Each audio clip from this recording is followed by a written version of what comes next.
So ayun, sa mga napuputulan ng engine temperature sensor, ayan, katulad yan, sagad yung pagkaputol.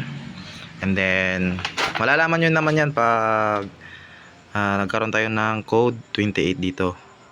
Yan, lalabas 1, 2,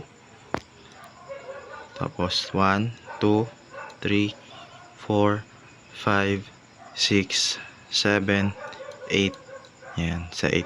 So, indication yan, yung dalawang mahinang ilaw, yan is nasa 20. Tapos yung mabibilis naman, yan yung secondary number. Yun, 8 blinks or una 2 blinks na may mababagal. Yan, 1, 2, and then rapid na hanggang 8 counts. Ayan. So indication yan is code 28 or error sa engine temperature sensor. Ayan. So yung ginawa natin, pinutol mo na, tinugtong lang natin tong wire nya, at saka yung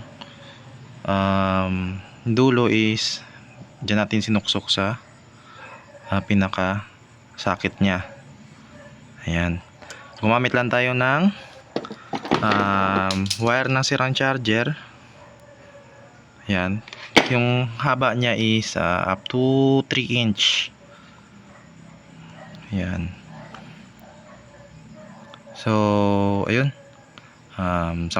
kabitan natin.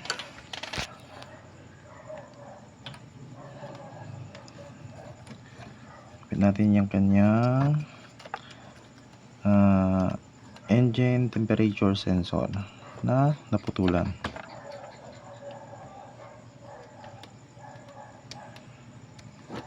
Ayan. So ayun, on natin ulit.